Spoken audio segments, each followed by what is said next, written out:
Daniela, and I want to ask you a question. How many genders do you think there are? At least two, maybe a bit more, three, four.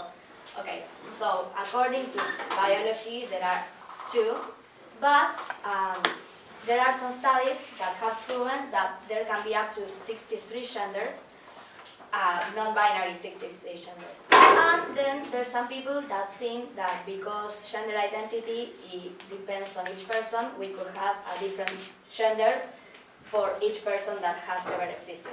So as you can see, the LGBT community, LGBT as in lesbians, gays, bisexuals, transsexuals, etc., has very innovative ideas about gender identity and sexual orientation. But I want to talk about some cases that are outside sometimes of the LGBT community, which are a bit trickier than that. My intention with this speech is not only to inform you about some cases you probably didn't know about, but also for you to become aware of some things that may be actually dangerous. Let's begin small. As you may know, or maybe you don't, Facebook has added a 71 gender list for you to choose from. So you can choose your gender identity from 71 different things.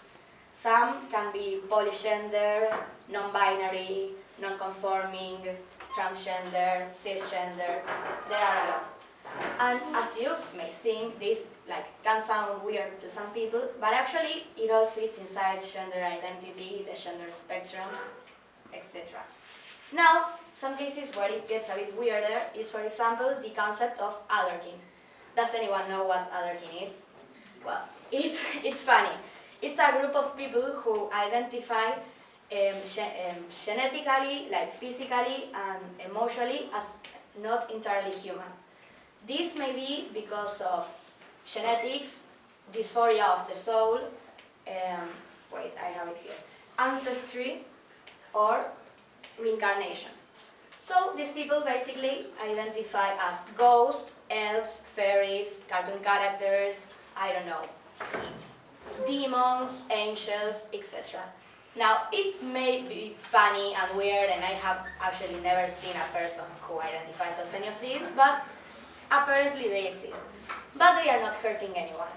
A case which is a lot more dangerous, because I think it's actually maybe hurtful, is the one about transageism. Transageism is when you identify not at the age you genetically are. So you can see a 45, a 60-year-old man identifying as a 12-year-old boy. And now, because he identifies as 12 years old, he justifies his attraction to 12-year-old girls. I think you can see how this doesn't work. Besides, there's people who think that pedophilia is actually a sexuality. So they justify their needs with it being something they can't control. Anyway, I want to say that because apparently these people have asked to be part of the LGBT community. But I've heard, and I think it's quite possibly true, that it's just a hoax made by people who are anti-LGBT to make the movement look bad and discredit them. Moving forward, I want to talk about a case which is not actually a sexuality, and actually they are a fandom, but I've read in some places that they want to take part in the LGBT community too, which is the furry fandom. Furry as in fur, as in animal fur. These people like to dress up as anthropomorphic animals with human traits and characteristics, and they are really colorful and eccentric and etc. As I've mentioned, these are just people who like to dress up. They are a community, a subculture, and besides having a weird bunch of porn and some weird kinks in bed and roleplays, etc., they are not really hurting anyone. But I've read, and I know it to be true, that a small part of this community has an interest, a morbid interest in zoophilia, which you probably know is sexual attraction and indulging in sexual intercourse with animals. So yes, this is not so harmless, is it? But anyway, I know zoophilia exists outside of the furry fandom, and I know most of the furry fandom actually doesn't content to it. But I wanted to mention it still because it's something dangerous, and we all know it actually happens.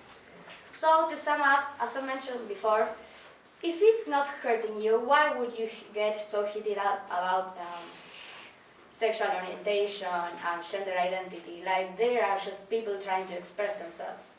But there's some cases, which I've mentioned, where it's actually dangerous, and I think we should know about this and like be aware. Thank you.